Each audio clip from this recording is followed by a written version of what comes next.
Evangelho, ele vem do grego angelon, que quer dizer eu anuncio. Depois do grego vem o latim, que é evangelion, que quer dizer boa notícia, boa mensagem, boa nova. Por que essa ligação? Porque quem trouxe para nós essa boa nova foi Jesus. Qual foi a boa nova que ele trouxe? Jesus, ele desmistificou aquele Deus que castigava, aquele Deus guerreiro, aquele Deus tribal, e trouxe para nós um Pai amoroso, misericordioso, um Pai que ama todos os seus filhos e não castiga. Não é? Então Jesus veio nos trazer esse Deus que é um Deus universal. Curioso que até hoje a gente vai falar para uma criança, a gente fala, cuidado que Deus castiga. Isso, e Deus não castiga, nós sabemos disso. Né? Sim, Deus nos ama, nos orienta. Né? Há uma passagem no Evangelho segundo o Espiritismo, não lembro de cabeça o capítulo, que diz assim, é uma das informações de um espírito, ele diz assim: vós que sois mau, quando seu filho pede um pão, você dá uma pedra? Evidentemente que quando nossos filhos pedem um pão, o que nós fazemos? Além de darmos o pão, ainda passamos a manteiguinha. Sim. Não é? Sim. Nós que temos todas as nossas imperfeições. Aí imagine Deus. Né? Confiar em Deus, ter fé. Quando nós pedimos para Deus, nós pedimos um pão, com certeza Ele vai nos dar o pão, vai nos dar aquilo que nós realmente necessitamos. E através do Evangelho no Lar, nós trazemos Jesus para realmente Ele fazer parte da nossa vida. Vamos dizer assim. Então, você trazendo Jesus aí, né, para a base. Então, o Evangelho no Lar, ele não é uma criação espírita? Não, não é. Não é. Vamos lá. Então, assim, só para que nós tenhamos a sequência do Sim. entendimento, então vamos falar um pouquinho quem é Jesus. Né? Então, repare que eu não estou colocando a pergunta no passado. Quem foi Jesus? Quem é? Por quê? Porque Jesus nunca foi embora. Ele está sempre conosco. Ele mesmo disse, quando 2 ou mais falarem em meu nome, lá eu estarei. Eu não tenho a menor dúvida disso. Né? Mas Jesus,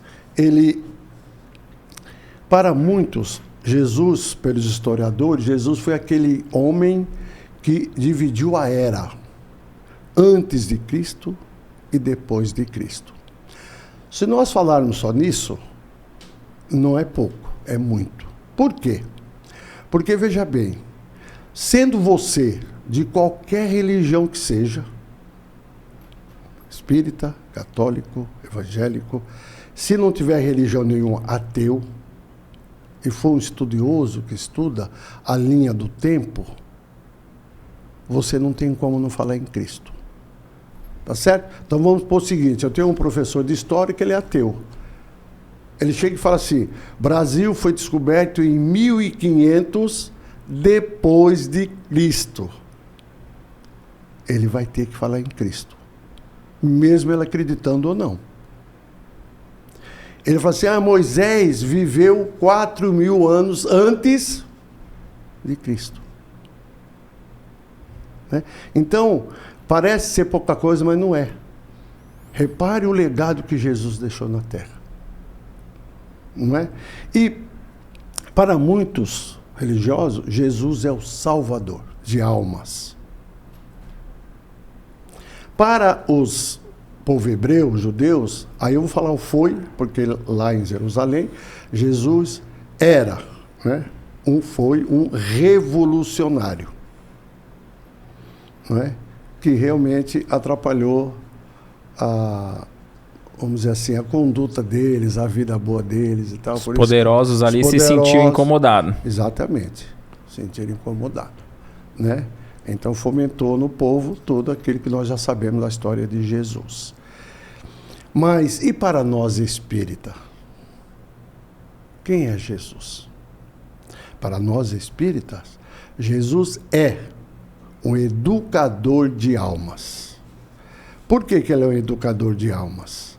Porque ele vem nos ensinar como devemos caminhar em direção a Deus e, consequentemente, na nossa evolução espiritual.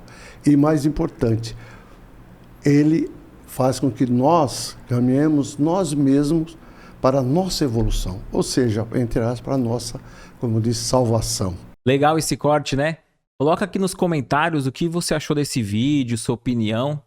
E lembre-se de marcar aquele amigo querido que você sabe que vai se interessar por esse tema.